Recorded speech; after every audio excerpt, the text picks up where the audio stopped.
Boa noite, galera. Sejam bem-vindos aí a mais uma live. Hoje, nossa live de número 22. Vamos falar hoje sobre a atuação da fisioterapia na urgência e emergência. Quem vai estar aqui com a gente hoje, meu amigo carioca, Mariel Patrício, vai conversar aqui e passar para a gente tudo aí sobre essa área de atuação da fisioterapia. Manda aquele retorninho aí para mim, galera, se vocês estão me ouvindo bem. Comenta aí no chat se o som tá legal, se a imagem tá tranquila aí para vocês. E já deixa aí comentando de onde vocês são, o que vocês fazem, para a gente já começar essa conversa aí. E hoje vai render essa conversinha aí da urgência e da emergência. E ó, Marcos no chat, boa noite, Marcos, Luiz, Letícia. Valeu, Letícia, obrigado. Valeu por dar o retorninho aí do som. Viviane também, boa noite. Valeu, Marcos. Valeu, obrigado aí pelo toque. Aí, show de bola. Vou trazer meu amigo Mariel aqui para nossa conversa. Põe ele aqui na tela. E aí, meu amigo, boa noite, doutor Mariel. Como o senhor está? Opa, boa noite, Ivens. Como é que você está? Tudo bem? Queria muito agradecer aí ao convite, né? Fazendo essa conexão Rio-São Paulo, né? E nós já tínhamos, né, há um tempo atrás, vendo essa possibilidade, né? Desde a época que você fazia lá o fisioterapista, né? No táxi, aquela coisa toda, que quando eu fosse aí em São Paulo para, de repente, algum evento, uma aula, nós pudéssemos estar, né? Aí aconteceu a pandemia e tudo mais, e nós transferimos aí. Eu te agradeço o convite imensamente para estar aqui nesse canal famoso, né, no YouTube, aí com a turma, né, e, é claro, poder agradecer a presença, né, de todas as pessoas. Aí nós temos, né, devemos ter muitos alunos, colegas profissionais aí, uma turma boa, né, e hoje a gente vai conversar um pouquinho sobre a nossa atuação, sobre o desenvolvimento, né, da urgência e emergência pela fisioterapia no Brasil, no Rio de Janeiro, todo esse movimento que vem acontecendo, graças a Deus, né? Então, é um papo bom aí, uma informação boa para levar para a galera, né, para a gente bater um papo legal aí agora de noite.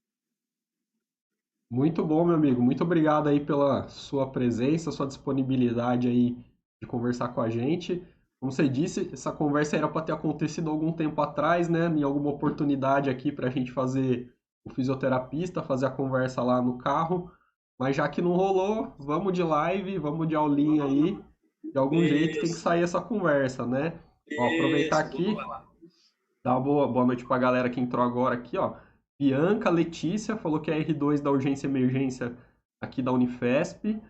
Unifesp aí coordenada pelo Daniel, meu amigo aí. Sempre uma galera aí tá acompanhando aí, graças ao Daniel. Laís, boa noite. R2 da terapia intensiva lá de Porto Alegre. Célia, Mariane, Mônica, Janiela, Célia, Bianca e o Mariano. Galera, valeu aí. Mariano, meu irmão tá aí na live, ó. Mariano Craveiro? Isso, meu irmão, tá aí na live. E aí, ó, o cara, meu, chamou a família toda, ó. Vem prestigiar. É isso aí, meu. Cara, Bacana. seguinte, fica à vontade aí. Se você quiser começar a compartilhar sua tela. Compartilhar aqui a tela, né? Isso, então, fica à vontade aí. Um minuto aqui que aí eu vou. Deixa eu ver aqui.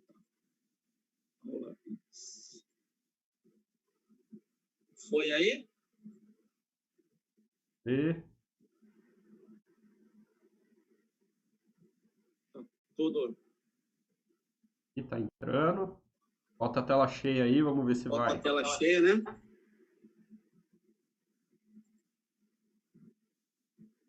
Opa, agora foi, hein? Foi? E ó, o cara meteu até um efeito especial aí na tela cheia, meu.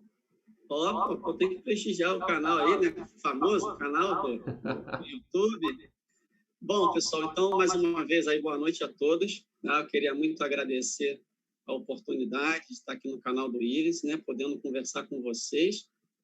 a gente vai falar, né, sobre o avanço, né, da fisioterapia nos aspectos legais, né, no cenário das urgências e emergências no Brasil, né, contar um pouquinho da nossa trajetória mais uma vez, contar um pouquinho desse desenvolvimento, levar uma aula um pouco mais conceitual, né, para que todos possam ter ciência de como isso tudo aconteceu, de como a gente vem conversando, né? A gente vai entrar também nas melhores evidências, nós entraremos falando também a respeito, né, da Covid, de como a fisioterapia na Covid, principalmente na emergência, né? Eu vou me ater para a fisioterapia na emergência, e não na terapia intensiva, eu deixo com a turma também que está ali na ponta da linha, né? Fazendo esse trabalho, assim como eu, mas eu vou me ater mais na questão da própria Covid, com relação à nossa atuação na emergência. Então, vai ser uma aula bem conceitual, para a gente poder aqui bater esse papo, tá? E aí, possamos ter uma ótima noite aí de conversa, ok? Então, começando, né? A gente se depara com essa cena, muitas das vezes, a sala de emergência é um ambiente extremamente, né, diversificado, onde nós temos aí diversos profissionais, né, diversos pacientes, um ambiente um pouco hostil. É claro que a gente precisa entender de qual é o papel, qual é o momento que nós estaremos nesse cenário, exercendo a nossa função como fisioterapeuta, né? Qual é a nossa autonomia. E aí, muitas das vezes, né, vem o susto, né? E agora, o que a gente faz? Então, o que o fisioterapeuta vai fazer na sala de emergência, né? Eu estou aí já pelo menos há uns 7 anos, 8 anos dentro do ambiente da sala de emergência e, é claro, podendo passar a minha experiência, podendo levar isso para vocês. E vem, às vezes, né, aquele susto, né, repentino, porque muitas das vezes o colega ele se depara com uma situação um pouco mais desafiadora e gera um pouco de incerteza, né, de susto, ele fica meio preocupado, já por diversas vezes, né, a gente, ao longo dos anos, um colega entra com a gente para trabalhar na sala de emergência, e aí, quando ele vê uma situação dessa, ele no outro dia nem volta no plantão, né? Isso acontece, é bem normal às vezes, né? Eu digo que a sala de emergência é onde o filho chora e a mãe não vê, né? É um ambiente bem diversificado, com diversos cenários e diversos desafios, né, para a gente. Bom, e aí, conceituando, né, o que nós temos aí, né, de definição e diferenças? Bom, a urgência, o que é a urgência?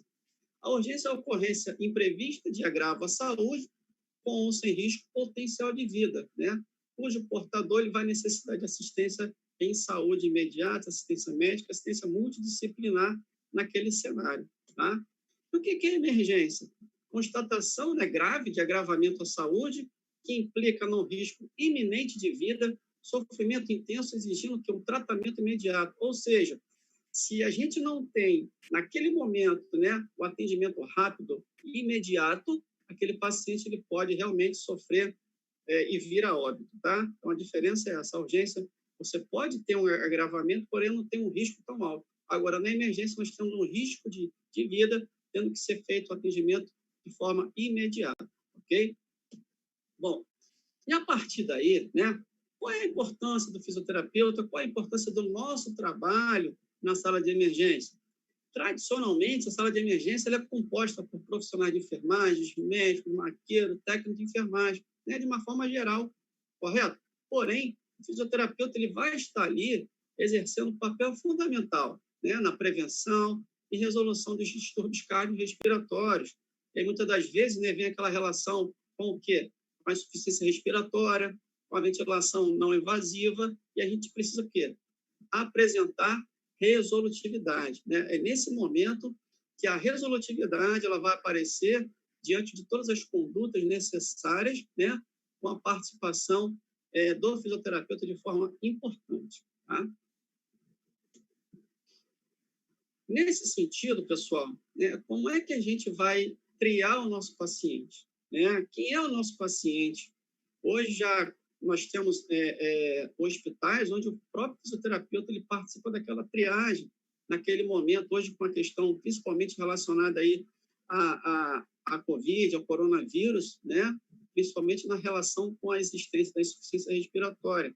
E aí, é claro, no protocolo de Manchester, né, que é um protocolo que foi criado em 2002, né, para que nós pudéssemos ter a predição, né, a gravidade do paciente. De acordo com o protocolo de Manchester, o nosso paciente classificado em vermelho, né, quando você chega lá no hospital, naquela faixa, assim, bem na frente da sala de emergência, o paciente em emergência classificado em vermelho, ele é o paciente que precisa de atendimento imediato, pois apresenta risco de morte, tem que ser atendido ali, ó, com 0 minuto, tá? Classificado em vermelho. O paciente muito urgente, percebam que ele sai de emergência, tá? Para muito urgente, ou seja, ele necessita de ser atendido o mais rápido possível, em até 10 minutos, e ele é classificado na cor laranja. O paciente urgente, paciente que necessita de atendimentos, mas pode aguardar os casos mais graves, classificado na cor amarela, em até 60 minutos. O paciente pouco urgente é o menos grave, onde o paciente também pode ser assistido no consultório, tendo ali a cor verde, sendo o atendimento sendo feito até 120 minutos. E o paciente não urgente, classificado na cor azul, de menor complexidade, sem problemas recentes, né? Sendo acompanhado no ambulatório, em até 240 minutos. Então, a escala de Manchester ela é bem didática para a gente, ela chega para poder realmente nós podermos classificar e saber que é o nosso paciente ali na porta da entrada, na sala de emergência do hospital. E aí, é claro, pessoal, né, a gente começa a entrar no aspecto legal, porque muitas das vezes esse processo, eu preciso entender por que eu estou triando o meu paciente, por que eu estou apresentando classificação de risco desse meu paciente, se eu não souber o que legalmente me diz que eu posso estar ali na sala de emergência, né? Então, a portaria 2048, tá, do ano de 2002, pelo Ministério da Saúde, ela diz o seguinte para a gente, tá? O serviço de suporte clínico emergencial das unidades hospitalares deve contar com serviço multidisciplinar, a depender da demanda dos seguintes profissionais: fisioterapeutas, psicólogos, assistentes sociais, nutricionistas e farmacêuticos. Pessoal, lembrando uma coisa, né? Hoje em dia, nós temos, né, entre várias unidades hospitalares, não só no Rio de Janeiro, mas como em todo o Brasil, a presença do fisioterapeuta já de uma forma um pouco mais importante, né? Principalmente por conta da demanda necessária e do que hoje as próprias unidades hospitalares apresentam como necessidade, né, de intervenção, como necessidade de processo de assistência. Então, claro que se eu tenho lá na minha unidade, né, profissionais de fisioterapia, onde eu consigo permanecer com eles dentro daquele local, na sala de emergência, toda a equipe multidisciplinar ela será composta de uma forma melhor, né, com maior suporte, ok?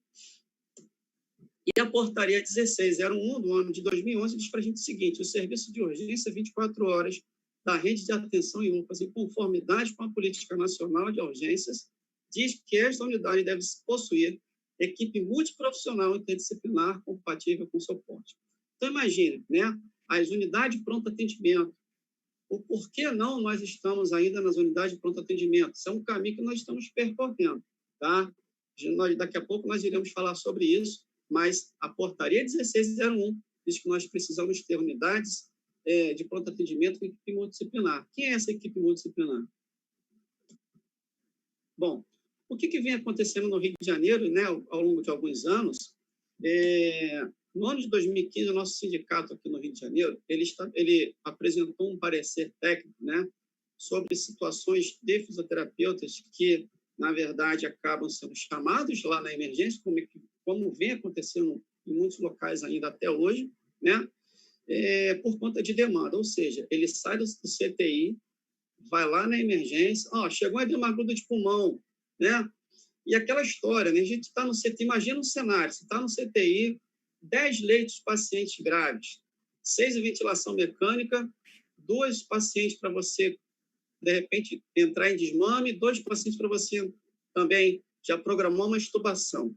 Aí você imagina que você é o único fisioterapeuta naquele CTI e na emergência não fica ninguém. Você é chamado. Chegou edema agudo aqui na emergência. Aí chegou edema agudo, do edema agudo, ocorre uma parada cardiorrespiratória do lado, sabe lá que horas você vai voltar para o CTI para poder trabalhar e continuar o seu plantão, né? Então, com isso, nosso sindicato aqui no Rio de Janeiro, ele estabeleceu um parecer, né, que possa justificar essa necessidade de manter o colega dentro do CTI, trabalhando no CTI, e, é claro, de ter um colega também lá na sala de emergência para poder atender essa necessidade, ok? E aí, nós, né, pela Associação de Fisioterapeutas do Estado do Rio de Janeiro, reforçamos esse parecer do nosso sindicato, tá? Então, o nosso departamento de fisioterapia, urgência e emergência, à época, né, tornou a recomendação dentro de prática técnico-científica a respeito das condutas e modo operacional, a autonomia do profissional de fisioterapia junto às equipes multidisciplinares na sala de urgência e emergência. Ou seja, o que a gente quis dizer com isso? Né? Que nós temos que ter autonomia, respeito às condutas, tá? E de modo operacional, que a sala de emergência ela seja composta de equipes multiprofissionais, principalmente também com a presença do fisioterapeuta. E aí, é claro, né? Com todo esse movimento que começou a acontecer no Rio de Janeiro, a gente, em 2013, né? Eu e o professor Gabriel Maia, nós fomos convidados à época, tá? Pelo professor Leandro Azeredo, que então era presidente da Associação do Estado de Fisioterapia do Estado do Rio de Janeiro, tá? E aí ele nos convidou. Olha, nós já estávamos envolvidos com esse processo, né? Ele nos convidou. Poxa, vamos criar o Departamento de Fisioterapia em Urgência e Emergência aqui na AFERJ, no Rio de Janeiro, tá? Para que vocês pudessem, né? Que vocês possam conduzir atividades, criar atividades científicas, né? Criar processos de educação continuada, e aí, com isso, nós começamos a realizar os nossos eventos no Rio de Janeiro, tá? Lá em 2013, 2014, contudo, nesse processo, hoje, a nossa jornada de fisioterapia, urgência e emergências, ela já está na sua 6ª edição, esse ano não tivemos, por conta da questão da pandemia, inclusive, nosso amigo Augusto Cruz, né, aí de Sampa, amigão nosso aí do Ives, meu, esteve conosco ano passado aqui na nossa jornada, né, nos prestigiou com a sua presença aqui no ano passado, foi extremamente gratificante, foi muito bacana, o Gutão esteve conosco aqui. Então, nosso departamento ele vem montando, né, e vem atuando ao longo desses anos, desenvolvendo as atividades, né, e aí, é claro, com isso, todo esse processo vai sendo envolvido e desenvolvido, tá? Acerca, né, de mapeamento, né, esse ano nós fizemos um mapeamento nos estados do Rio de Janeiro e São Paulo, tá, junto aos nossos conselhos, onde foram mapeados 297 hospitais, tá? Desses 297, 270 estão aqui no hall de hospitais que nos trouxeram respostas, tá? Então, 90% de todos esses 297 hospitais, eles foram mapeados, ok? Qual foi a pergunta que nós fizemos também nesse trabalho? Né? A sua unidade, né, possui serviço de urgência e emergência? Então, de todos esses hospitais, 80%, 211 hospitais, nos disseram que possui serviço de urgência e emergência, tá? Isso Rio São Paulo. E, é claro, dessas unidades, a grande maioria, tá? Em torno ali de quase 70% responderam que as unidades possuem de 6 a 10 leitos de emergência. Bom, complementando esse processo, nós perguntamos também, o serviço de urgência e emergência possui assistência fisioterapêutica? E lá, né, em torno da sua grande maioria aqui, nos apresentaram que sim, né, que o serviço de urgência e emergência possui assistência fisioterapêutica em todo esse mapeamento que foi realizado.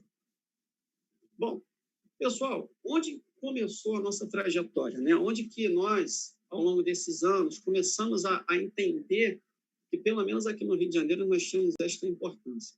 Bom, foi aqui, em 2013, no Hospital Estadual Alberto Torres, tá? Foi construído o primeiro centro de trauma no estado do Rio de Janeiro, e esse centro de trauma, quando ele foi construído, ele tinha uma comunicação direta com o CTI do hospital, o principal CTI do hospital. E nós, né, eu e o professor Gabriel Maia, que vocês vão conhecer daqui a pouco, que está aqui na aula também, nós trabalhávamos aqui no hospital, né, na sala de emergência, e passamos também a atuar no centro de trauma. Esse centro de trauma ele tinha uma ligação direta com o CTI. Pra vocês terem uma ideia, era realizada tomografia na beira do leito, né, com o paciente. O tomógrafo ele entrava nesse centro de trauma, tomógrafo móvel. Era muito interessante o serviço. Nós atuávamos direto aqui, já com a equipe de fisioterapia sendo constituído, né, toda a equipe multidisciplinar relacionada aqui no centro de trauma, no Hospital Estadual Alberto Torres, aqui no Rio de Janeiro. Ok? Bom, e aí, pessoal, o que acontece? Quando a gente começa a entender, né, lá em 2013, que a nossa trajetória, ela começou no hospital, aqui com o centro de trauma, nós fomos pesquisar. Falei assim, poxa, como é que eu, né, fisioterapeuta aqui no Rio de Janeiro, vou pensar que a minha atuação ela precisa ser justificada, né? Onde que vem acontecendo a atuação da fisioterapia no mundo? Onde que existe comprovação do nosso trabalho? Porque, né, a gente acaba tendo que partir do pioneirismo, né, dessa entrada. Então, o que acontece? Em 2010, na revista Physiotherapy, essa publicação aqui, o Delon Ranger, né, ele começa a trazer para a gente as primeiras comprovações, né? Então, ela trazia um estudo descritivo da prática da fisioterapia na Austrália, nas salas de emergências, tá? E uma outra coisa importante, essa pessoa aqui, Lohane Shepard, ela é uma enfermeira, então ela como enfermeira, ela foi ver a nossa necessidade, a nossa importância, tá, de entrar na sala de emergência por lá. E algumas comprovações ela veio trazendo para a gente, né? Eles falaram o seguinte: a inserção do fisioterapeuta na sala de emergência em países como Reino Unido, Austrália, exerce papel de capacitação pela melhora do serviço oferecido às populações destes países, otimizando, assim, a qualidade do atendimento multidisciplinar, ou seja, eles já começaram a ver que o atendimento multidisciplinar começou a melhorar, né? Aquela confusão que tinha lá na sala de emergência começou a ser organizada. Bom, equipes multidisciplinares passaram a ter a consciência da importância e necessidade do fisioterapeuta, porém, o profissional em fisioterapia, eles ainda estaria precisando, né, adequar as suas capacidades juntamente com a equipe e vice-versa. Ou seja, nós estávamos entrando na sala de emergência, nós estávamos, né, levando o nosso trabalho, porém nós precisávamos do quê? Se adequar, né? Ver o que nós estaríamos fazendo ali, então quanto a própria equipe que ali estava, correto? Bom, a partir daí, o que eles começaram a entender de qual era o nosso papel, né? Então, eles começaram a entender que nós estaremos promovendo uma interação maior com toda a equipe, tá? Relacionando também a educação junto à equipe, ou seja, a educação continuada, né? A organização do serviço e aos pacientes que são apresentados, né? Deixa eu ver aqui, eu acho que...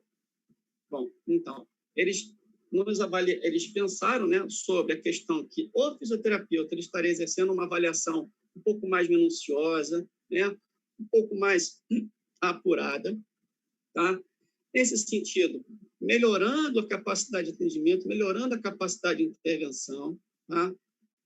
Mostrando a importância da atuação no nosso trabalho, ok? Também constituindo e melhorando a capacidade de treinamento, tá? E a atuação multidisciplinar. Ou seja, todo esse ciclo aqui, ele começou a ficar o quê? Um pouco mais equilibrado, né? Nós conseguimos mostrar nesse contexto lá atrás, em 2010, que nós já estávamos aqui atuando e com capacidade de mostrar o melhor que a fisioterapia poderia apresentar lá em 2010, nos países na Austrália e Reino Unido. Bom, o que acontece, pessoal? Agora, tá?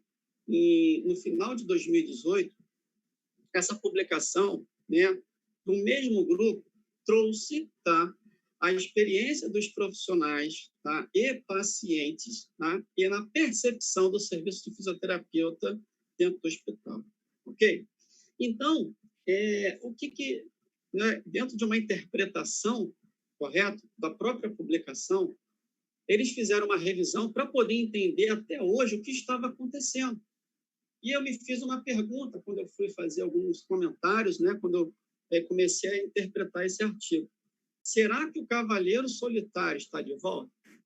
Será que lá atrás eles viram que a fisioterapia estava atuando e realmente se deram conta que a fisioterapia ela estaria presente realizando um bom serviço? Bom, no quesito formação e experiência, né, e atuação multidisciplinar, ok, isso realmente foi respondido na publicação. Eles viram que a formação, que a experiência, a atuação multidisciplinar estaria sendo o quê? Melhorada. Porém, ainda passado todos esses anos, tá? O aspecto legal de entrada do fisioterapeuta ainda não estava acontecendo. Então, por isso que, de todo o processo de revisão que eles fizeram, né, parece que não andou, né, as coisas não caminharam lá fora.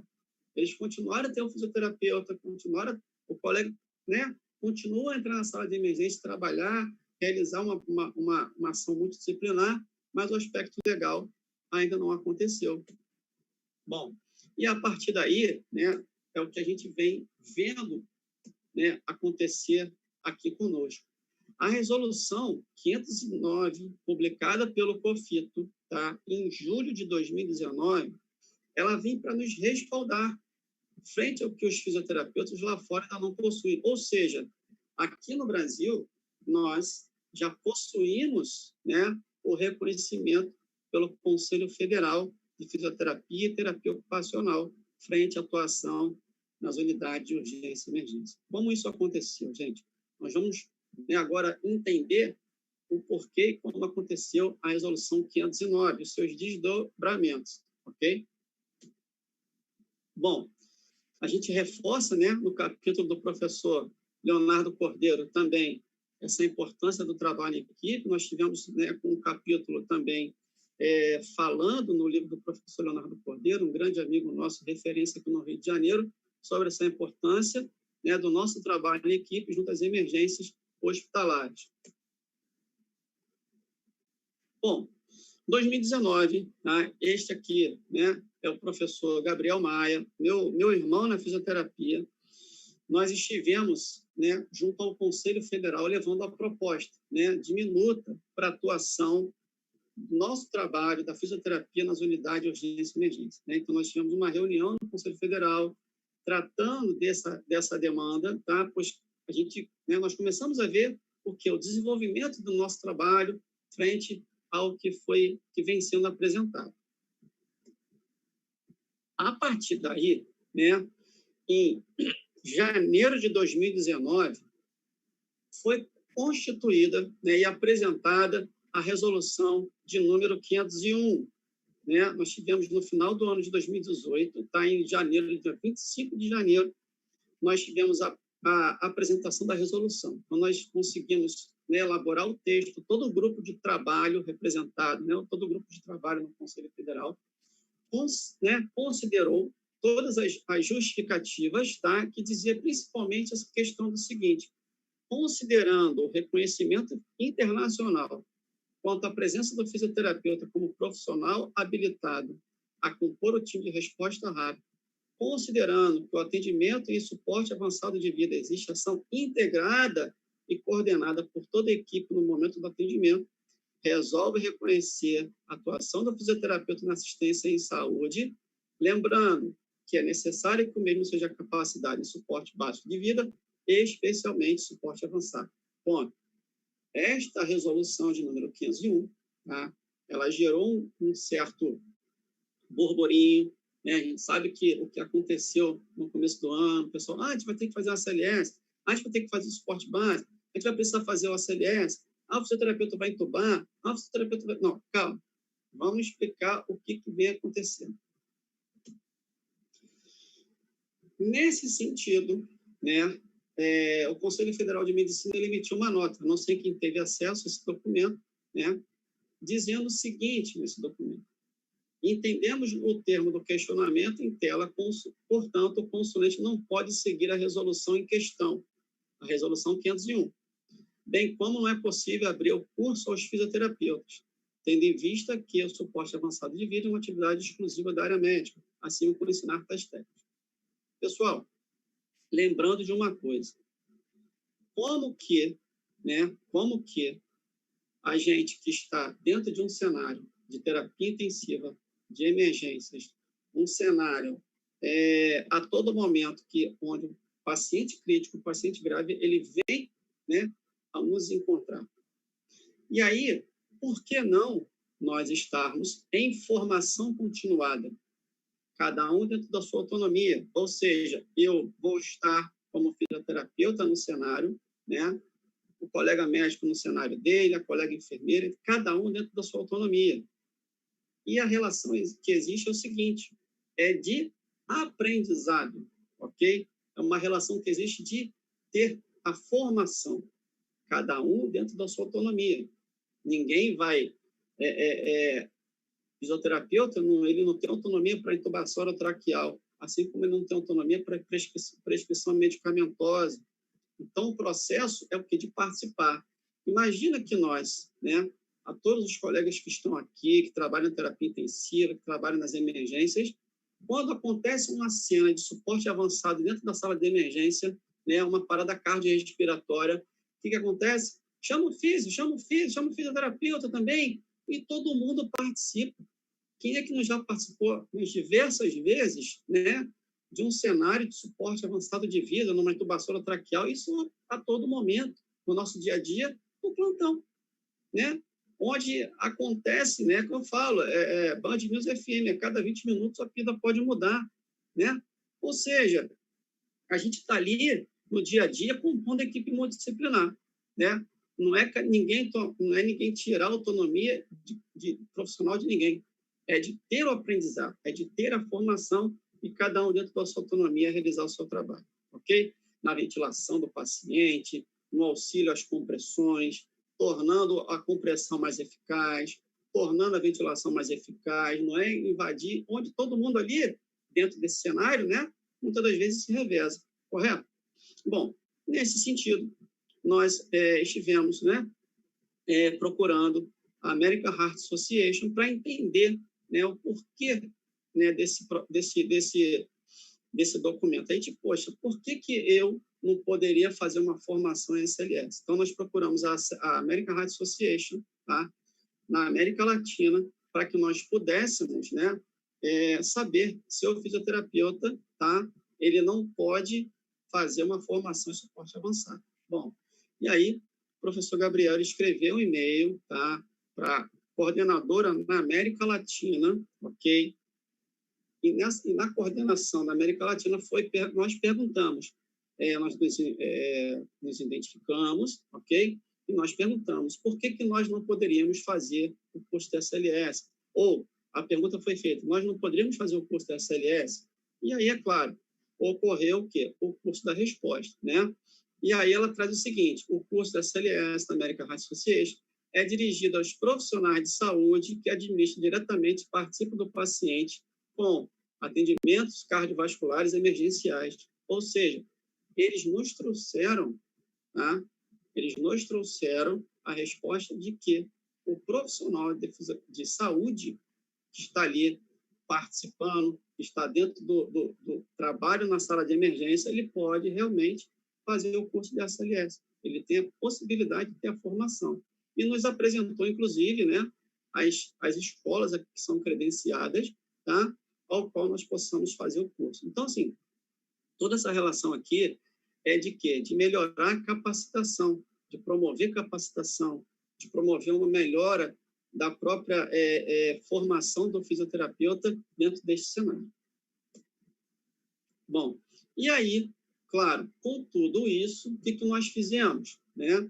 Nós confirmamos a relação, né, com a American Heart Association, com isso, tá? E em 2019, né, foi escrito, nós participamos do grupo que escreveu a resolução 509, que diz para a gente, né, de uma forma, um parágrafo bem importante, tá, da Resolução 509, que diz: reconhecer a atuação do fisioterapeuta na assistência à saúde, nas unidades de urgência e emergência, sendo necessário e preconizado que tais profissionais sejam capacitados em suporte básico de vida, suporte avançado de vida, tá, ou curso de capacitação similar em suporte de vida ao paciente crítico. Ou seja, o leque ele é aberto.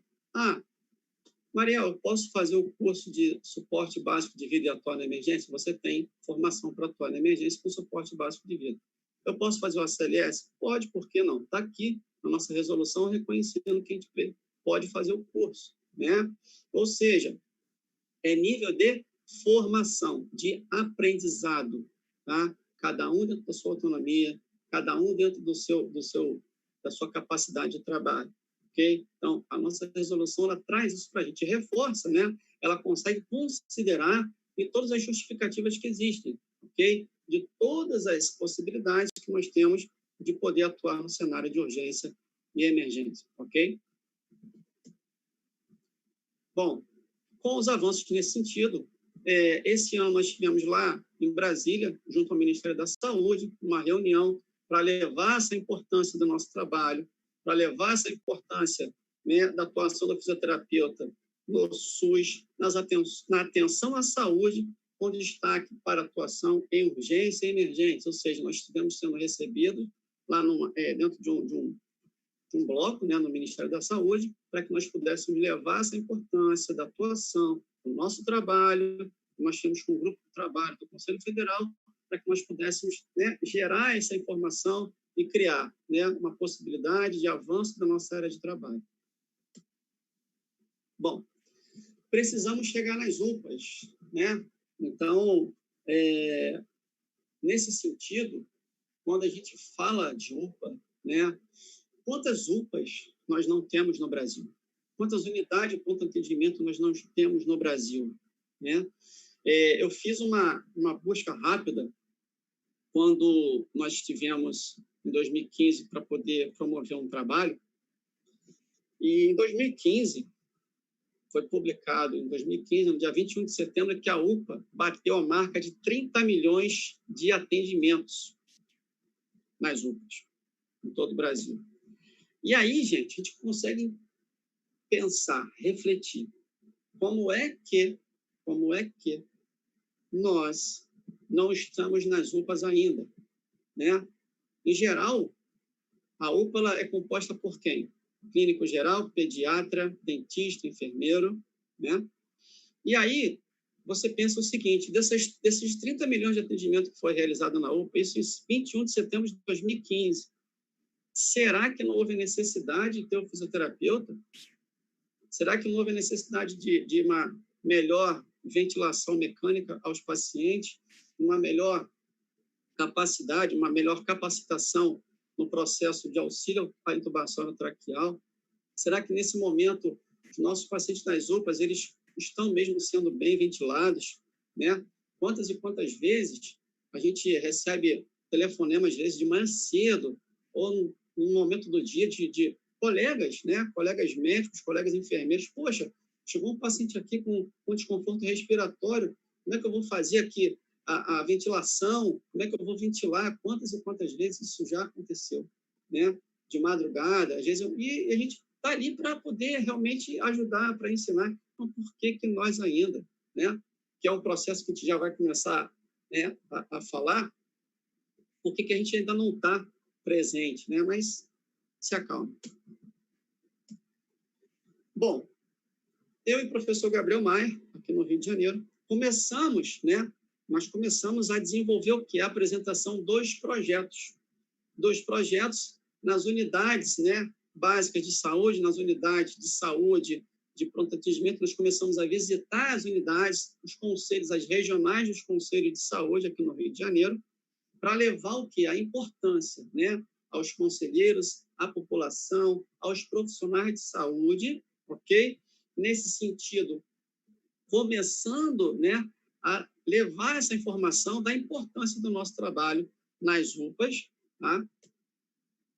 E aí, Mais uma vez, a gente aqui no Rio de Janeiro teve um destaque no município de Araruama, né? A colega, ela teve a presença do projeto, nós auxiliamos esse projeto, ok, a ser realizado. A doutora Marina, ela teve nos procurando para a gente procurar ajudar ela no projeto. O projeto foi aprovado, só que vieram as eleições depois e a prefeitura de Araruama, no Rio de Janeiro, ela retirou o projeto da pauta e não aconteceu mais, né, essa presença aí. O município deixou de ter a fisioterapia na UPA de Araruama. Isso em 2016. No ano passado, a gente também teve uma notícia boa, que nós tivemos também a confirmação, a presença, né, do colega na unidade de pronto atendimento no município de Maricá, aqui no Rio de Janeiro. Tá? Esse colega também atua lá na unidade, no município de Maricá, aqui no Rio de Janeiro, levando o trabalho da fisioterapia na UPA aqui. Tá? E aí, gente, o que aconteceu esse ano? Né? Esse ano foi assim, muito marcante aqui para o nosso trabalho, né, no Rio de Janeiro. E isso é um projeto que começa a tomar, né, uma visibilidade maior em nível nacional. Tá? No dia 1º de agosto, tá? O que nós estivemos apresentando com esse projeto? A LERJ, né, a nossa Assembleia Legislativa aqui no Rio de Janeiro, ela acolheu, tá? Ela acolheu o projeto, tá, de lei que cria a unidade de pronta resposta de urgência e emergência nas unidades de pronto atendimento 24 horas. Todo o colegiado do nosso Conselho Regional aqui, nós ficamos em cima desse projeto, né, escrevendo, muito tempo escrevendo esse projeto, com muito carinho, né, com todo mundo, todo o colegiado do Conselho participando ativamente. Né? Foi, assim, extremamente gratificante a todos nós. Tá?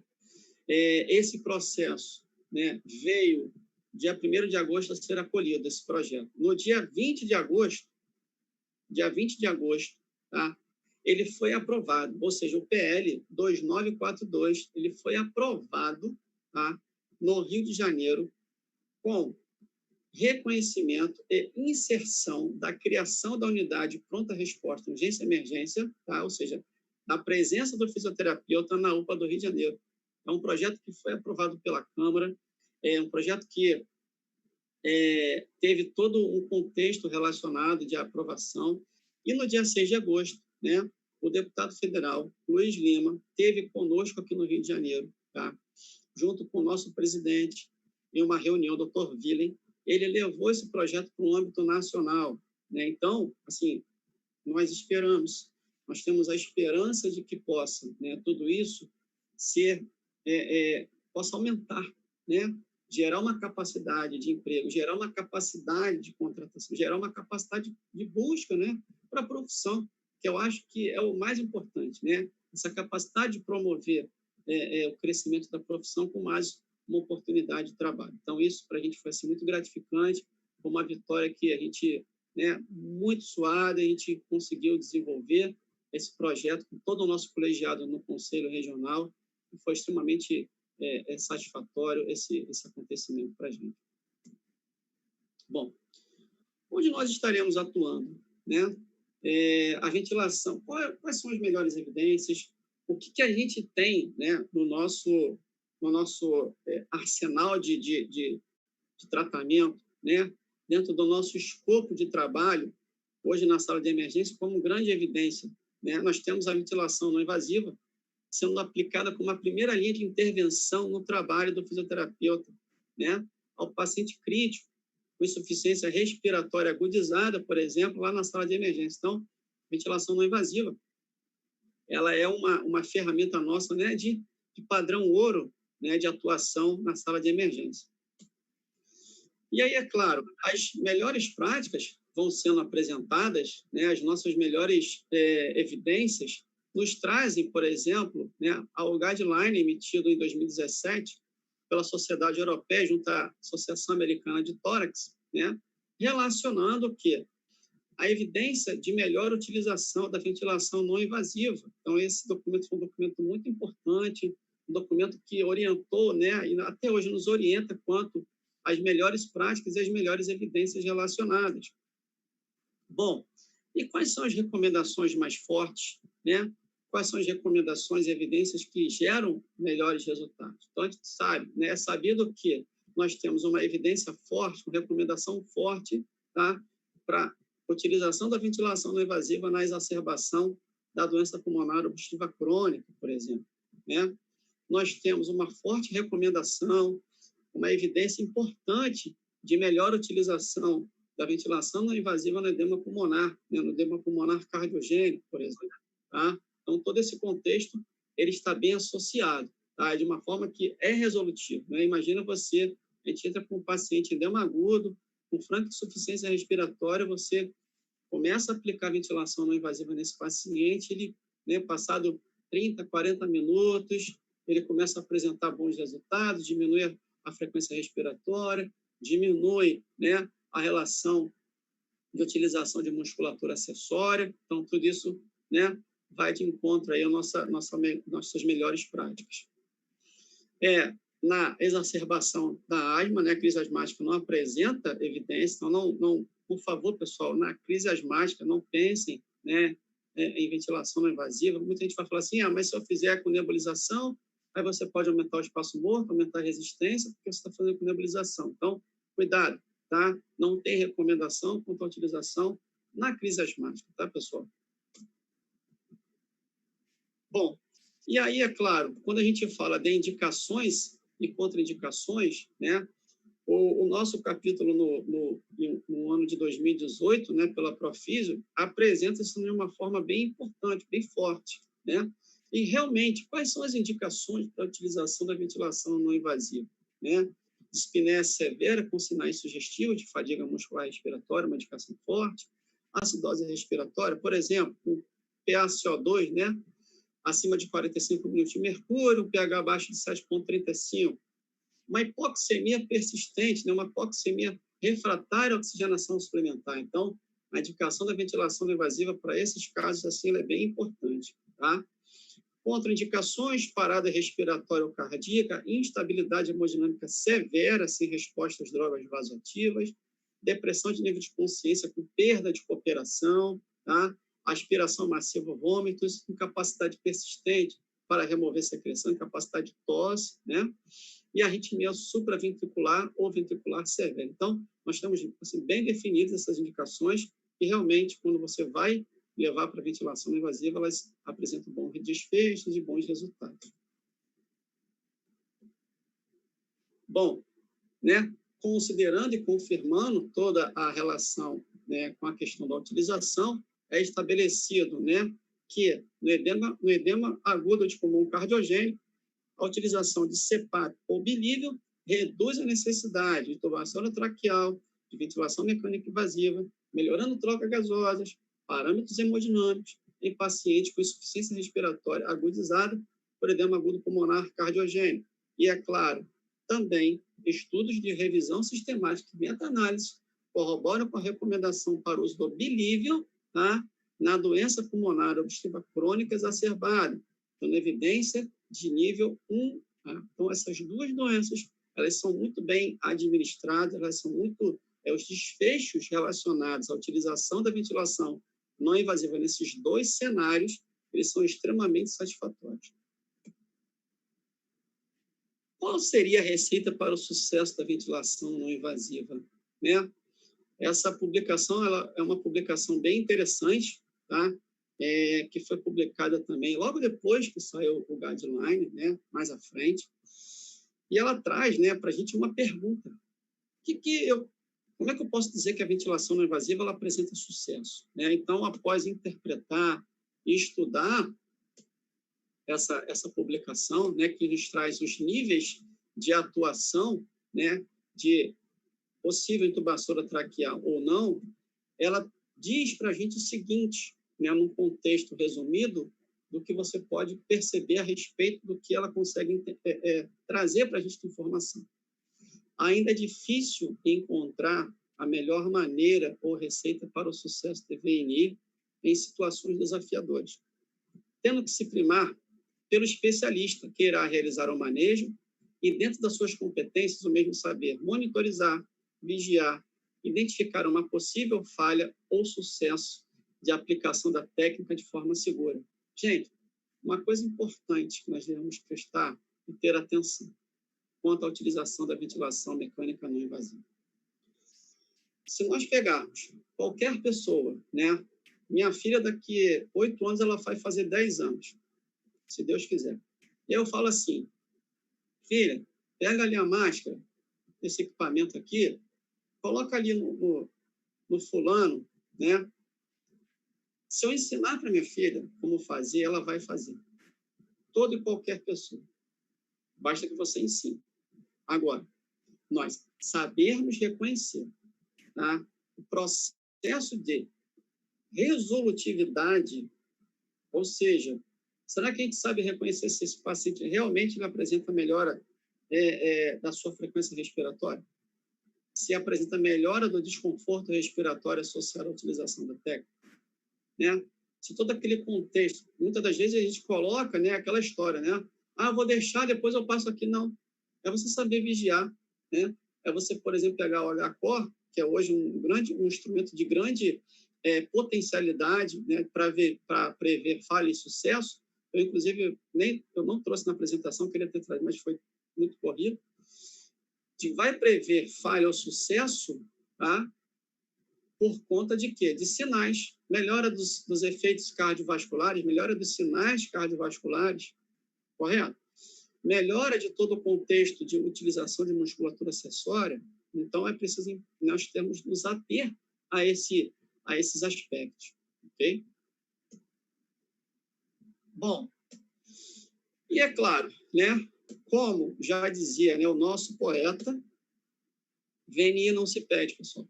VNI se conquista, correto? Então, não adianta, o paciente está hipertenso, faz uma VNI. Calma, o paciente não está hipertenso, não tem que fazer VNI porque está hipertenso. O paciente está meio assim, pode fazer uma VNI? Vamos avaliar, né? Vamos buscar melhor o contexto desse desconforto respiratório. Será que realmente você vai chegar lá e vai colocar a VNI por colocar?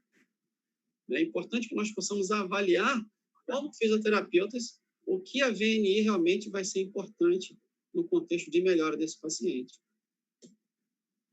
Bom, a presença do fisioterapeuta no time de resposta rápida. Em 2015, né, a American Heart Association, ela nos citou, né, quando ela atualizou o seu guideline, lembrando que ele sai a cada 5 anos, né, com as atualizações para a reanimação cardiopulmonar. Nesse sentido, quando ela começa a falar de time de resposta rápida, ela traz as justificativas necessárias, né? Ou seja, ela cita o fisioterapeuta, ou seja, o fisioterapeuta ele entra num documento internacional, ok? E diz o seguinte para a gente: o fisioterapeuta foi citado pela primeira vez de forma oficial na última diretriz da American Heart, e a sua inclusão se deveu com alguns fatores. Formação específica em ambiente crítico, lembrando que durante a nossa graduação a gente já começa, né, a estudar a terapia intensiva, né, a fisioterapia e terapia intensiva na formação, na nossa graduação. As chamadas com o TRR passaram a ter um nível de suporte mais avançado com a nossa presença e, é claro, o reconhecimento precoce do declínio ventilatório do paciente. Pessoal, nós, como fisioterapeutas, temos a propriedade de ter um reconhecimento desse declínio, desse desconforto ventilatório, de uma forma um pouco mais apurada, né? Tudo que envolve a questão de ventilação, da respiração, chama o físico, aquela história, né? O paciente entra em desconforto, chama o fisioterapeuta lá, chama o Mariel, chama o Ives, chama o Augusto, chama o pessoal para ver esse paciente aqui, né? Não para poder chegar lá e não ter a função correta, é chamar para poder avaliar o desconforto respiratório. Nós, fisioterapeutas, temos essa nossa propriedade de forma importante. E é bom que nós possamos estudar isso, valorizar esse contexto, né? E aí, é claro, para não se perder o hábito a respeito, né, da ventilação não invasiva, o que, que acontece? Essa publicação é uma publicação bem interessante, que ela traz para a gente o seguinte: desfechos relacionados ao tratamento com a ventilação não invasiva, tá? Nos chamados de time de resposta rápida. Então, pessoal, ele trouxe um perfil de pacientes, tá? Essa publicação, que nos mostrou, tá? Quem era esse perfil desse paciente que era inserido no chamado de TRR, tá? E aí, pelo seguinte, os pacientes que foram inclusos no estudo e eram pacientes que estavam relacionados com a participação da utilização da ventilação não invasiva ou não, eles viram o seguinte: nós tivemos aqui de doença pulmonar obstrutiva crônica, tá? Ali barra também asma, 14 pacientes que realizaram VNI e 7 que não realizaram VNI. E no edema pulmonar agudo, né, no edema agudo pulmonar, 15 pacientes não realizaram VNI e 21 pacientes realizaram VNI. Então, nesse chamado de TRR, o perfil desses pacientes era exacerbação de DPOC e doença e edema agudo de pulmão. Pois bem, ele perguntou o seguinte: quem será entubado após o chamado TRR? E aí ele traz para a gente o seguinte: o percentual de pacientes que foram mais entubados, olha lá em cima, ó, são os pacientes que não fizeram ventilação não invasiva. E os pacientes que fizeram ventilação invasiva não foram o quê? Entubados, né? Então, aquela galera que fez ventilação não invasiva foi o quê? Pacientes que menos foram entubados, ok? Os que não fizeram ventilação não invasiva, onde nós tivemos o maior número, um percentual de pacientes entubados. Seguindo. A relação entre mortalidade e causa de intubação orotraqueal. Olha lá, pacientes com sepsis, pneumonia. Você fala assim: não, Maria, mas o paciente de sepsis fez VNI? Calma. Olha lá.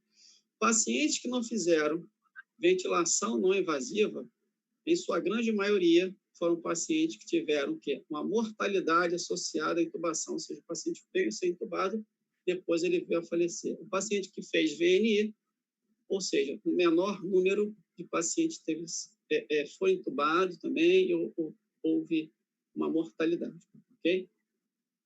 E a relação de mortalidade após internação na UTI, né? Após 28 dias. Então, nós tivemos aí, nesse sentido também, no mesmo grupo, ou seja, pacientes que fizeram VNI, a mortalidade foi menor, e pacientes que não fizeram VNI, a mortalidade ela foi maior. Ou seja, pessoal, como é que a gente consegue entender e concluir esse estudo? Olha lá, durante o chamado, né, do TRR, é importante que o médico esteja acompanhado de fisioterapeuta, especialista em terapia intensiva. Então, esse profissional tiver capacidade, formação, tiver experiência, ele certamente vai estar ali de forma importante atuando no chamado do TRR. Um TRR sem esse profissional pode ter resultados diferentes. Isso, né, todo estudo veio conversando com a gente, falando com a gente sobre isso, tá? Pacientes com presença de doença pulmonar obstrutiva crônica exacerbada e edema agudo de pulmão podem ser tratados com ventilação não invasiva, apresentando um ótimo desfecho, apresentando, por exemplo, e evitando a transferência para a unidade de terapia intensiva. Então, imagina, né, você está ali com aquele paciente no TRR, você pode prevenir, por exemplo, que ele vá ser internado lá no CTI. Estudos futuros podem apresentar melhores resultados, é claro, conforme o número de população estudada. Então, o número de população, claro, certamente vai aumentar essa amostra, certamente vai gerar uma evidência com melhor impacto para que nós possamos seguir, né, estudando e tendo o quê? Uma melhor capacidade de observação desse fato, ok? A gente vai entrar agora na nosso último assunto, tá? Relacionado à Covid-19, né? Então, quando a Covid ela chega, né, aqui para o Brasil, a gente tudo muito novo, né? Tudo muito ainda há de se estudar. Eu acho que a COVID ela foi a doença, né, dos últimos tempos ao qual nós estudamos mais, procuramos estudar mais, né, porque é uma doença que certamente a gente sabe que veio aí, né, trazendo muita reflexão, né, muita reflexão dos profissionais que estavam na linha de frente. Eu sou um desses profissionais, acredito que muitos aqui também estejam na linha de frente trabalhando, né? O próprio Ives, que está aí, alguns colegas. Então, a gente sabe que a Covid ela veio, né, para a gente poder refletir, para a gente poder refletir, para a gente poder aprender, para a gente poder estudar mais. Eu acho que o filho... Ives, você quer falar? Eu escutei o microfone aqui, não. Não, né? Tá. Beleza, beleza. E aí, com isso, né, a gente começa a entender o que melhor nós podemos ter feito nesse sentido, né? O que a fisioterapia, por exemplo, lá na emergência, ela começou a fazer. E a gente começa a entender sobre a questão do que? Da pronativa, né? Que a pronativa, ela veio para que nós pudéssemos, por exemplo, né, verificar se esse paciente ele tinha o quê? Melhora da sua oxigenação, né? Claro que a recomendação ela não poderia ser aplicada a todo e qualquer paciente, né? Porque muitas das vezes você levando a pronativa por muito tempo estaria retardando a intubação no traqueal, né? Predispondo a um desfecho, né, de gerenciamento ventilatório um pouco mais complicado, tá vendo? Então, assim, ela foi uma ferramenta e um instrumento que nós estivemos até hoje, né? A pronativa ela vem apresentando alguns resultados, mas é importante você entender qual momento que você vai fazer. E é claro, que fisiologicamente, na posição prona, o que vai acontecer? Ocorrer a distribuição mais uniforme do estresse, da tensão pulmonar, os alvéolos posteriores eles passam a ser mais ventilados, proporcionando a melhora da relação VQ. Então, o contexto é o quê? De melhora da oxigenação. Tá? Existem contraindicações? Existe instabilidade hemodinâmica, arritmias graves, distensão abdominal, hemorragias digestivas, fraturas complexas, instabilidade de coluna. Então, esse contexto ele é favorável, mas precisa ser muito bem o quê? Vigiado, né? Precisa ser muito bem apresentado, gerando o quê? Melhora da oxigenação para o paciente. E aí o seguinte, esse estudo, né, foi um estudo assim que saiu lá pouco no começo, né, quando chegou aqui para o Brasil. Foi um estudo que trouxe para a gente algumas respostas, né, importantes, principalmente no manejo da pronativa. Claro que o estudo ele tinha uma amostra pequena, tá? De 25 pacientes elegíveis dos 80 selecionados, ou seja, 65 pacientes foram o quê? Saíram dos critérios de seleção, né, para a eleição. E aí o seguinte, muita gente deve ter lido esse estudo com certeza, porque a gente falou assim, poxa, caramba, agora a gente vai conseguir fazer pronativa, vai conseguir evitar a intubação traqueal. É importante nós pensarmos em alguns fatores. 25 dos pacientes apenas responderam à posição prona, ou seja, ocorreu melhora da oxigenação, contudo, após o retorno à posição supina, eles não sustentaram a melhora da PO2. Então, a gente consegue observar que os respondedores, essa figura durante o trabalho, ela é muito interessante, importante, né? Essa ilustração, que ela traz para a gente que os respondedores, durante a pronação ativa, eles melhoraram, né? Aí passou o tempo, retorna à posição supina e essa oxigenação ela piora. Então, assim, é um recurso que nós devemos utilizar para uma possível melhora da oxigenação do paciente? Sim, mas nós precisamos vigiar esse paciente. Muitas das vezes, quando ele retorna à posição prona, à posição supina, né? Porque isso aqui, na verdade, a gente está falando de posição prona ativa. O paciente fora de quê? Do tubo orotraqueal da ventilação mecânica, né? 63% dos pacientes tiveram tolerância à posição prona, isso é muito importante, porque muitos dos nossos pacientes posição prona eles não toleram, né? Gera desconforto, gera, a grande maioria relata, né? Eu não estou confortável, não estou conseguindo ficar de barriga para baixo, né? Aí, claro, está fazendo posição prona, muitas das vezes está com máscara de bolsa reservatório, correto? Com oxigenação também, com oxigenoterapia.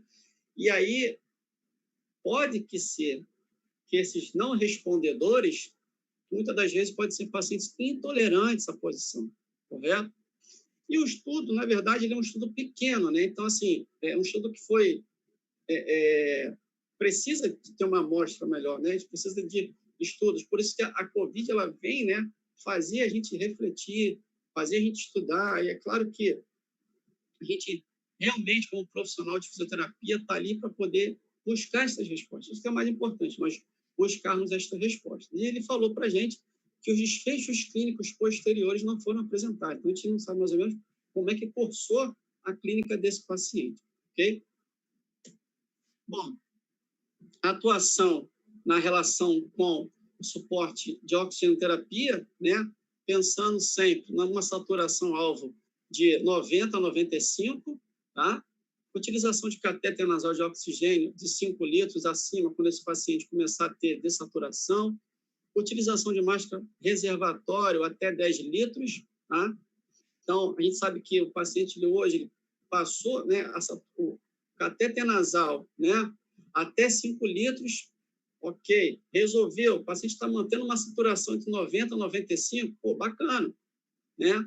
Então, não precisa, por exemplo, ir para máscara. Então, se o paciente com catéter nasal até 5 litros, ele não respondeu, ou seja, a saturação não melhorar, máscara reservatória até 10 litros, para observar como é que vai ficar essa saturação-alvo, né? Que é o que a gente quer. E, muitas das vezes, a relação que existe com o quê? Com o desconforto que ele possa apresentar ou não, né? Nós nos deparamos, muitas das vezes, com muitos pacientes durante a questão da pandemia, né? Ah, ele está ali com 92, 91, tá? E aí, você pensar que você não vai colocar oxigênio, né? E acaba sendo uma recomendação um pouco fraca com relação a isso. Então, é importante pensar na utilização do oxigênio, tendo que uma saturação-alvo de 90 a 95. Pô, saturação-alvo 90 a 95. Conseguiu alcançar? Ok, é o que a gente pode esperar para esse paciente, tá? Não apresentou resposta, máscara reservatória até 10 litros, e aí observar como é que vai ficar essa saturação-alvo, tá? Utilizar dispositivo sem umidificação, aumento de O2 para 6 litros, otimizar a saturação-alvo. Então, aquela história. Eu preciso utilizar mais de 5 litros. Pensar sempre onde? Na saturação-alvo, quando você faz, e esse paciente está em oxigenoterapia. Bom, a ventilação não invasiva, né? Eu, nas minhas redes sociais, no começo, a gente começou a discutir muito, foi um assunto que, na verdade, gerou muita polêmica, gerou discursos acalorados, e o que é muito normal, né? Porque muitas das vezes a gente não sabe o que a gente tem pela frente, né? E o que mais muitas das vezes se pensa é o quê? Na lesão induzida. Será que esse paciente ele realmente vai responder à ventilação não invasiva?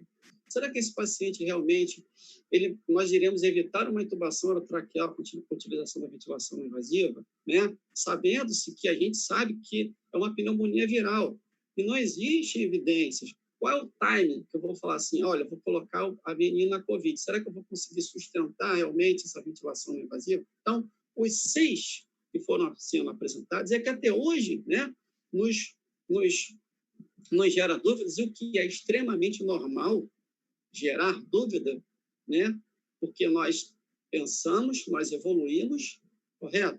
Nós nos formamos porque nós temos dúvidas. E isso que é importante, é nós termos dúvidas para que nós possamos o quê?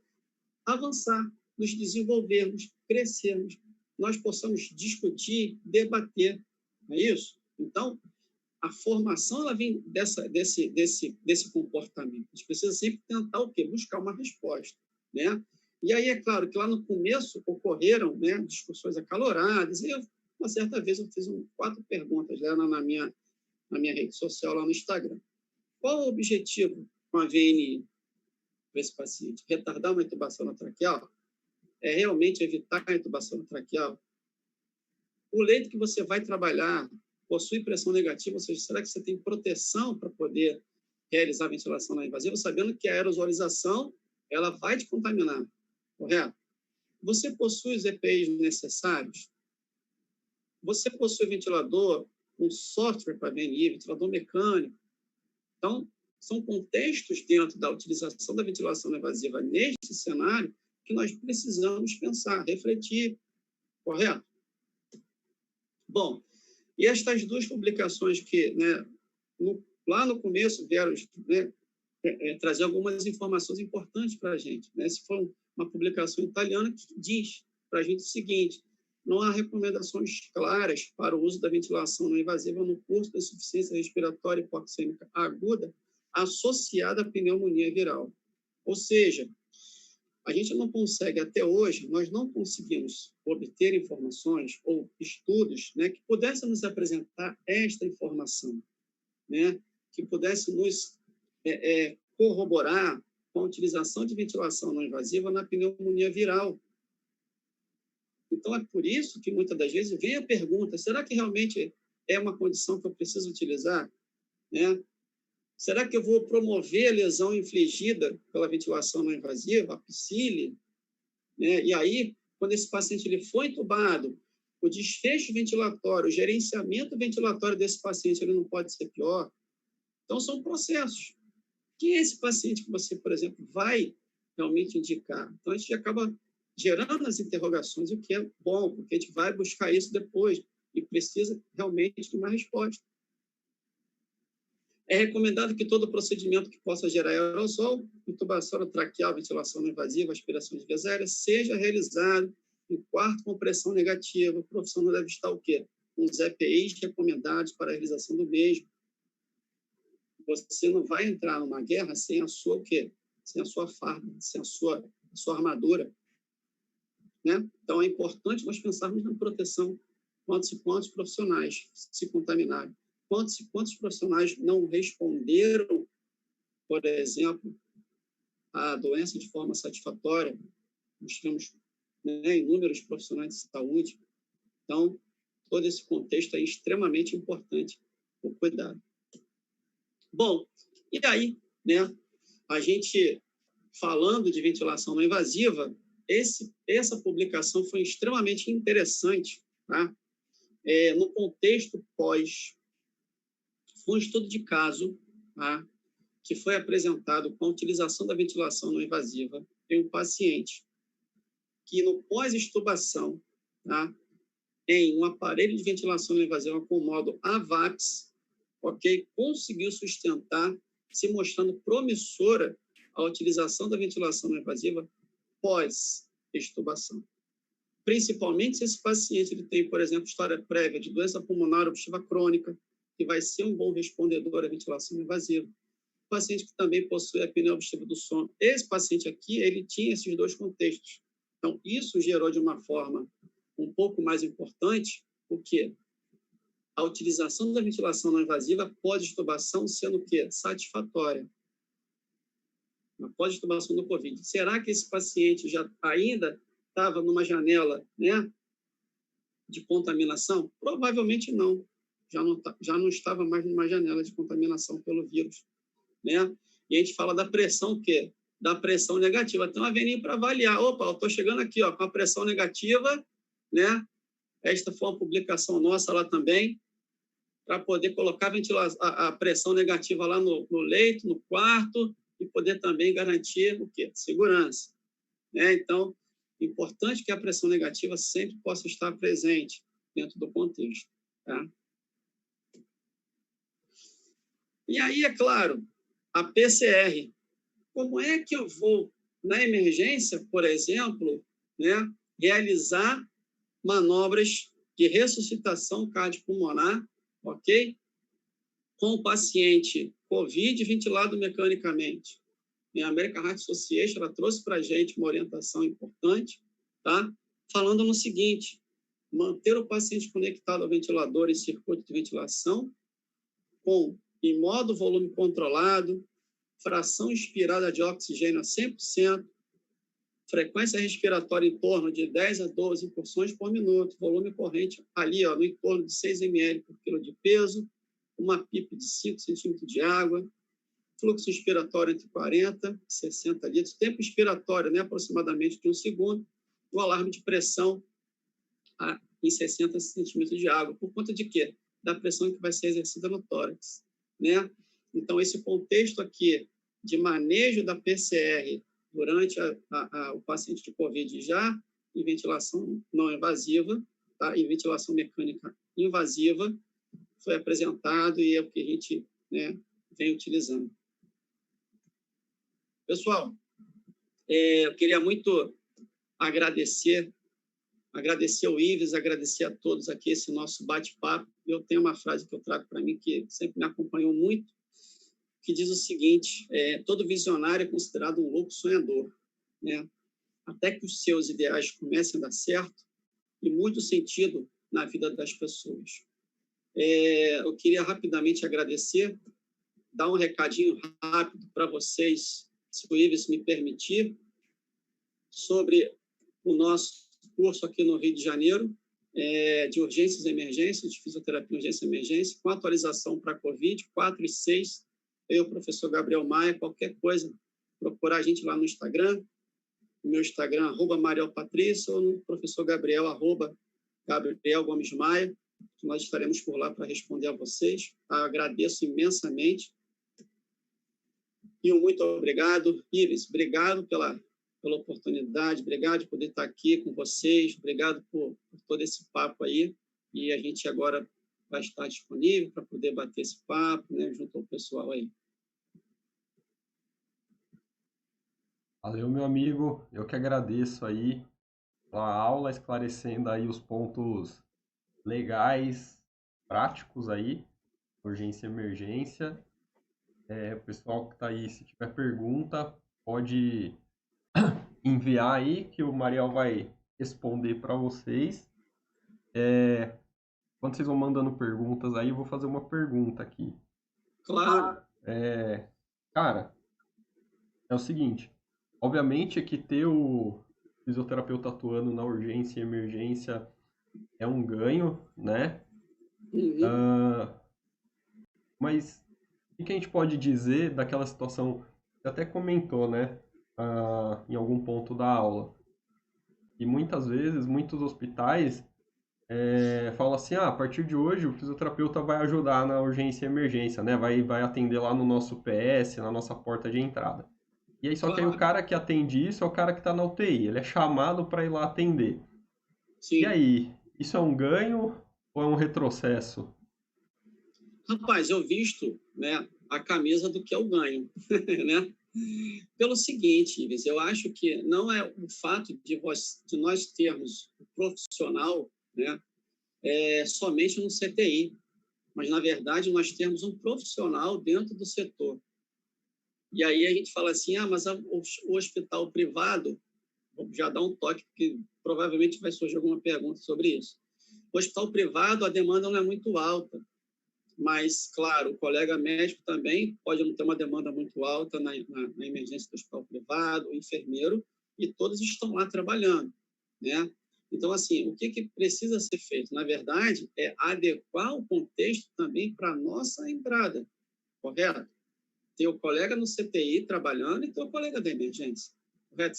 Porque, originalmente, vamos pensar, nós viemos da onde? Da terapia intensiva, não é isso? Só que o contexto dentro da sala de emergência ele muda, o cenário muda. Então é importante que nós possamos ter um colega ali, né? E os hospitais, as instituições, elas têm, né, essa possibilidade de se adequar. Eu já trabalhei em hospitais onde eu tinha profissional dentro da emergência de plantão, como a gente tem profissional também que não está na emergência, que é chamado, né? Que é chamado. Aí ele vai, nesse sentido, ele deixa a equipe que está no CTI, a equipe que está na enfermaria, um pouco diminuída. E aí sobrecarrega o pessoal que está no CTI. Ou seja, por isso que é importante, né, nós termos esse nosso papel e, é claro, as instituições poderem se adaptar nesse contexto. Eu te fiz essa pergunta porque eu sei que a tua opinião é diferente da minha. Aham, Porque se o cara tiver que ser chamado, para mim é retrocesso, para mim isso é desvalorização, uhum, porque se a instituição realmente estiver dando valor para pro profissional, para a presença do profissional, ela vai colocar o profissional ali. Porque senão dá a impressão só que ela está criando um quebra-galho para falar que tem. Meio radical, né, aham, nessas coisas assim, eu tenho uma visão meio direta dessas coisas, mas eu entendo o que você aham. quer dizer. Talvez seja um Claro, início, é, seja uma forma, mas eu vejo daquele jeito que, tipo, sabe, já começou errado. E aí o aham. cara não faz direito nem o serviço lá na emergência e nem lá na UTI, porque emergência é uma caixinha de surpresa e a gente nunca sabe o que que vai acontecer. Sim, Então, eu não sei. Eu ainda acho que é um pouquinho de retrocesso quando o cara tem que ser chamado, ele não tem uma pessoa fixa ali, sabe? Principalmente se quem tiver que exatamente. chamar for o colega da UTI, porque a regulamentação da UTI diz que ele é um profissional exclusivo da UTI que não deve deixar o setor, né? É por isso que a gente hoje, né, briga por essa questão de ter o colega lá dentro, o plantonista, fisioterapeuta da emergência, né? Por isso que a gente precisa entender que as instituições, né, possam ter essa consciência, possam ter esse contexto administrativo, mais falado, né, falando melhor sobre isso, administrativo e propriamente financeiro, pensar nesse profissional lá dentro da sala, né? Se a E gente for nesse pensar, por ponto, exemplo, nas emergências públicas, quantos e quantos casos que a gente não chega e pega? Você trabalha no hospital universitário também, não sei como é que é a tua emergência lá, mas de pegar aquela galera que chega em edema agudo, e a gente sabe que não é um ou dois, é o dia inteiro a gente chegando, tão quanto um paciente com DPLC exacerbado, tão quanto o paciente que entra numa parada e tem que estar todo mundo ali, e não tem jeito. É nesse sentido aí. e eu acho que esse ponto é importante, justamente esse trabalho que vocês vêm fazendo, né, de não só de conscientização da importância, mas da regulamentação da coisa, porque a partir disso a gente tem um respaldo muito maior, né, porque saber que muda desfecho, que vai ser melhor, que é bom para o paciente, todo mundo sabe. Um médico e um enfermeiro que já trabalharam com fisioterapeuta na emergência não querem deixar de trabalhar, né? Sim. Mas enquanto não tiver no papel, a gente sabe que as instituições têm uma relutância muito grande em aderir, né? E a gente tem que entender o seguinte, é rumo à especialidade, rumo a esse reconhecimento, né? O ano que vem, por exemplo, se tudo der certo, a Covid diminuir, né? A gente, sei lá, ter a vacina, enfim, nós vamos ter o nosso primeiro Congresso Brasileiro de Fisioterapia Urgência e Emergência, aqui no Rio, dentro do Congresso Brasileiro de Fisioterapia e Emergências, trazendo a questão administrativa. Hoje a gente sabe que, por exemplo, eu sei por muitos colegas de São Paulo, a Camila Manini, o Rodrigo da Minielo aí, a Cíntia Carniel, vocês sabem quem são colegas assim que eu tenho uma relação tão quanto você, quanto o Augusto, a gente conversa no Zap, e o pessoal, a Camila, ela faz um ótimo trabalho como fisioterapeuta em Santo André, na UPA, né? Na questão você tem lá os profissionais na UPA de Santo André, realizando um trabalho de excelência, né? Aí em São Paulo, e todo o contexto, né, voltado para quê? Para desfecho, para resultado, que é o quê? A diminuição de custo, por exemplo, né? Se a gente consegue evitar uma intubação na traqueal, se a gente consegue evitar uma internação no UTI, a gente está diminuindo o custo do serviço público, o custo de uma internação no CTI, por exemplo. Né? E a É, turma está perguntando aqui, eu não consigo ver direito, não sei se é é, meio... Como é que é vou isso? fazer a pergunta aqui da Carla aqui, ó. Na prática, vocês usam muito máscara laríngea no caso da falha na IoT? Vou te Então, responder, vou te dar minha resposta. Eu não uso. O médico aqui eles estão costumando a usar. Esse ano, do ano passado para cá, eles costumaram usar mais. Antigamente eles não tinham muito costume de andar com a máscara laríngea, não. uhum. E outra coisa, legalmente a gente não tem respaldo ainda, a verdade toda é essa.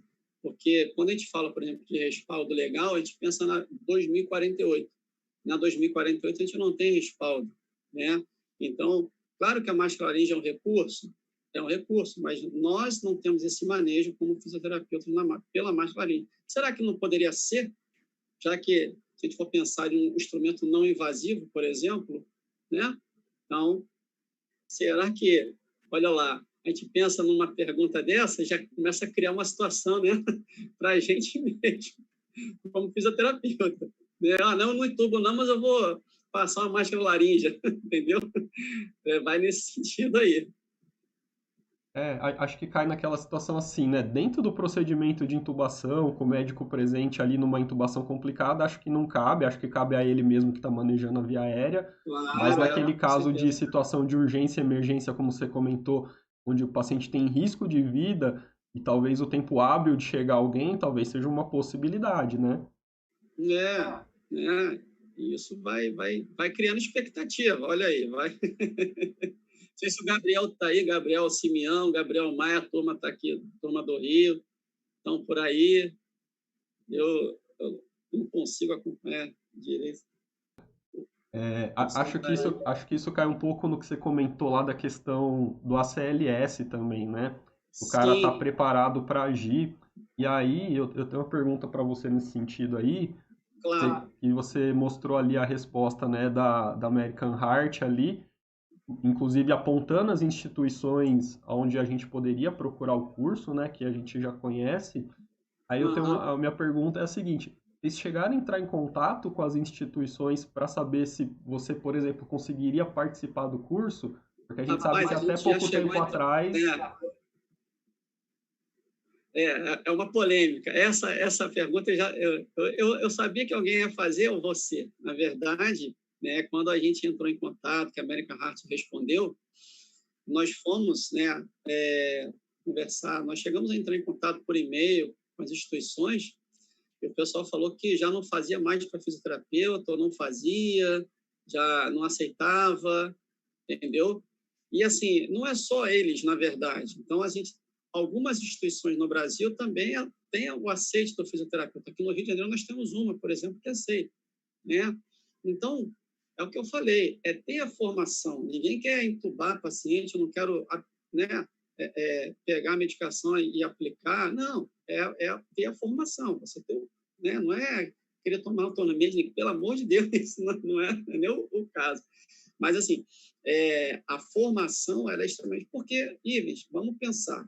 Quantas e quantas vezes você está lá, você trabalha esqueci o hospital que você Hospital do trabalha. Servidor e na USP. Na USP. Vamos lá. Você está lá na emergência na USP. Aconteceu uma parada cardiorrespiratória de um paciente. A gente não é chamado. A gente não é chamado para participar da intubação, da parada. Então, né, o porquê essa história? Né? Que é uma atividade exclusiva. Não, gente, não é. Não é uma atividade Sabe, exclusiva. sabe o que eu acho Né? engraçado? Às vezes, cara, a gente até é o primeiro a ser acionado. Então, assim, é super importante, segundo consta, Exatamente. só que tu não pode fazer o curso para saber que tá acontecendo ali, qual que é a sequência das coisas, o que vai acontecer, começa onde, termina onde. Então, assim, você tem que É, participar, você tem que estar ali, mas você não pode ser formado para isso. exatamente. Será que foi uma hipoglicemia? Será que foi uma hipóxia? Será que foi uma hipercalemia? Oh, você vai juntar os 5H. Eu sei os 5H e os 5T, você também sabe. E por que eu não sei como é que aquilo ali, como é que eu posso me informar sobre aquilo dali? Né? É louco. É muito louco. Né? Eu realmente eu não entendo essa lógica aí não, viu, meu amigo? É verdade, eu também, a gente não entende. Aí você tem, olha só, no documento ela fala, os profissionais de saúde, pá, pá, pá. Imagina uma coisa aí, gente. Se a gente aqui, por exemplo, a gente crefito, você vai falar alguma coisa diferente do COFITO, você como crefito, por exemplo? Você não vai. Você tem que seguir o que o teu Conselho Federal está dizendo para que você possa aqui, como Conselho Regional, também transmitir, correto? Ou seja, é seguir o quê? A norma da casa, né? E aí, a América Latina, a coordenação da América Latina diz para a gente que o que a América Heart no mundo fala. E aí chega aqui no Brasil, acontece isso. Ai, papai do céu. Mais alguém por aí? Não tem nenhuma pergunta específica sobre urgência e emergência. A galera tá mandando Sei. pergunta genérica. Não é É. live de Covid. Uhum. É, Covid é a polêmica Covid. é, é, Comentando uma coisa que você falou, né, da American Heart lá, que primeira vez que ela citou, né, a participação do fisioterapeuta nos documentos e tudo Sim. mais, Aham. acho que isso tem muito a ver com a atuação do fisioterapeuta americano dentro do cenário hospitalar, porque a atuação deles é muito diferente da nossa, né? Eles não Aham. atuam da maneira que a gente atua, e a entrada deles na UTI é muito recente, né? Faz Uhum. pouco tempo, inclusive, por exemplo, que criaram os fellows, né, as residências de terapia intensiva. E a atuação deles dentro da terapia intensiva não tem nada a ver com o que a gente faz aqui. Eles não mexem na ventilação mecânica, não mexem na VNI, não participam de parada, não tem nada a ver. Eles são fisioterapeutas reabilitadores, literalmente, né? Acho que tem um pouco Uhum. a ver com isso também, né? Com essa característica do fisioterapeuta americano. E a gente sabe que a fisioterapia talvez seja uma das profissões dentro ali do hospital que tem a maior diversidade quando você vai passando de país para país, de localidade para localidade, né? Os australianos e os caras no Reino Unido, por exemplo, são muito parecidos com a gente. Os americanos não têm nada a ver com a nossa atuação. Muitos países da Europa também são bastante diferentes, então acho que tem um pouco disso também, nessas peculiaridades, né? Eu acho que vai dar cultura, né, Ives, assim, de formação. Por quê? A gente conversava antes de começar, a nossa graduação, a gente tem a disciplina de terapia intensiva como fisioterapeuta. Isso gera um diferencial, né? Imagina a gente lá atrás, quando estava formando, você, eu, que nós vimos aquela galera indo para o hospital trabalhar, os caras mais, né? Mais do estágio lá de terapia intensiva, a galera conversando. Imagina o quanto que a gente não ficava quando estava ali no sétimo, oitavo período. Pô, caraca, eu vou para o hospital, eu vou atuar na terapia intensiva, eu vou ver um paciente grave. Então, e gera um despertar, uma magia. Eu dou aula na graduação de terapia intensiva, quando a gente começa a falar de avaliação da beira-leito, do doente que está ali na emergência, né, no cenário de insuficiência respiratória, no cenário de você ter que, né, ventilar o paciente, a galera fica apaixonada. Eu falo para eles, olha só, a paixão eu garanto na graduação, só não sei o amor depois que vocês se formarem. Eu costumo falar assim para os meus alunos, a paixão, gente, eu vou garantir. Aqui na graduação, vocês podem ficar tranquilos, vocês vão ficar apaixonados. Agora, o amor, depois que vai trabalhar final de semana, feriado, de noite, Natal, Ano Novo, aí é com vocês, né? É o que a gente vive cada dia. E a gente tem essa formação, por isso que é diferente lá de fora. Então, essa formação nossa. E outra coisa, acaba capacitando e tornando a gente diferente de forma positiva, que é o mais importante. E esse é um fator positivo para a nossa formação, né? Então, isso vai criar perspectiva de trabalho, inclusive lá fora, por exemplo. De bola, meu amigo. Bacana. Pessoal que não te acompanha aí ainda, ó, segue o Mariel lá no Instagram. Tá aí na tela Vamos aí, ó, lá. arroba Mariel Patrício, para ter mais informações aí na área. Isso. O Mariel tá sempre junto aí, à frente aí dessas partes legais, ajudando aí na regulamentação, né, na implementação aí. Sempre traz umas Sim. novidades aí na área, né, meu amigo? Isso, graças a Deus, o apoio do nosso Conselho Federal, nosso Conselho Regional, nos conselhos hoje no Brasil, de uma forma geral, né, estão bem empenhados. É uma área em crescimento, vocês podem ter certeza que dias melhores virão, né?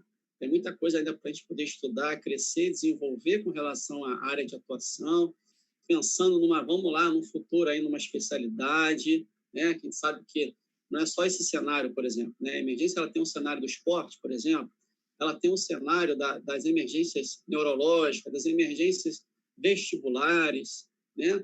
É o cenário de outras variáveis da área de É, atuação. Então, inclusive, você mostrou aquele paper dos australianos, né?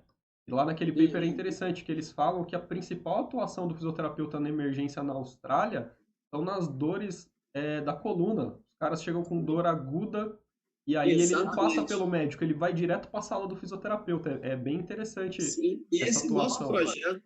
esse nosso projeto aqui, por exemplo, para as UPAs, é ter essa visão dentro da UPA. Pô, chegou um cara com dor aguda na UPA. Pô, vamos ali para o fisioterapeuta, ele vai fazer o que tiver que fazer e qualquer coisa vai ser administrada medicação e vamos embora, né?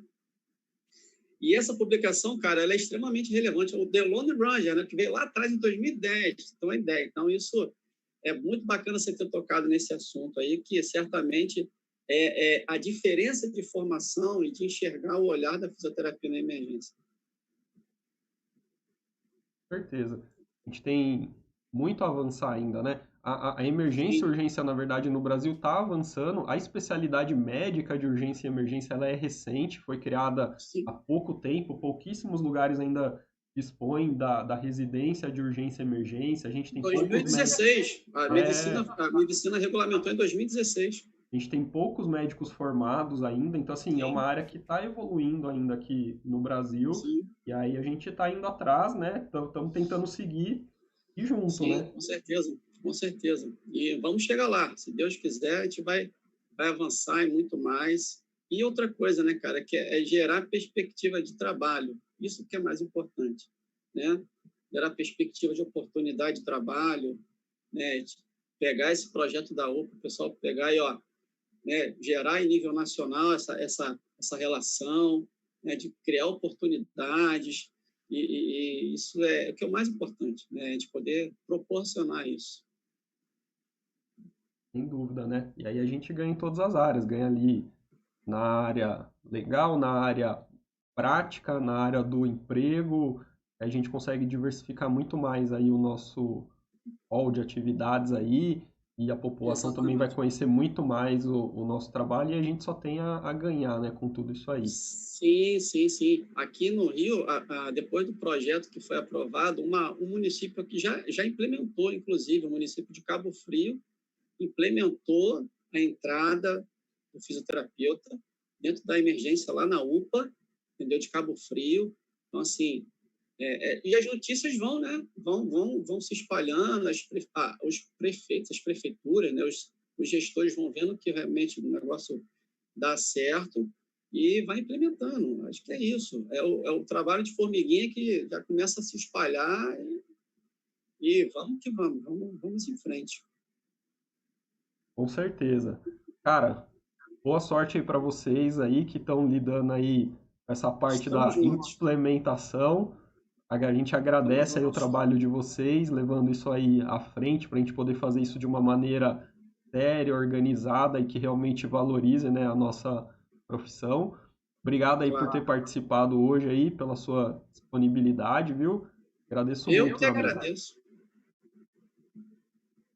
Eu que te agradeço tá, imensamente, viu, a oportunidade de você me proporcionar de estar aqui no seu canal, de proporcionar esse papo com todos os que estavam presentes, levando, né, a informação de forma correta, né, a importância da fisioterapia em urgência e emergência, a importância do trabalho dos conselhos, a importância do trabalho do conselho, dos conselhos no Brasil, do Conselho Federal, de tudo que a gente vem realizando em prol da profissão, né, de todos os colegas, os profissionais, os que estão vindo, né, Ives, porque é o aluno que está vindo nesse momento na graduação, na pós-graduação, é que vai poder ter uma oportunidade melhor, né? É que vai poder ter uma perspectiva profissional melhor também com essa possibilidade, com essa oportunidade de atuação, por exemplo. Então, assim, para a gente é extremamente gratificante, né, esse contexto. E eu te agradeço mais uma vez. Um abraço para a galera de São Paulo, de todo o Brasil que esteve nos acompanhando. Tá? Um abraço grande, forte aí, um abraço no coração. Dá um abraço no Guto, no Fernandão, nessa turma toda aí, entendeu? A turma boa. E a gente continua fazendo os memes. Eu vou fazer um meme seu comigo aqui. Cara, brigadão, viu? Estamos aí à disposição. Quando tiver novidades aí, é só chamar que a gente ajuda a propagar aí, viu? Obrigadão, meu amigo. Grande abraço aí todo mundo. Boa noite. Abraço, pessoal. E até a próxima aí. Boa noite aí. Até a próxima.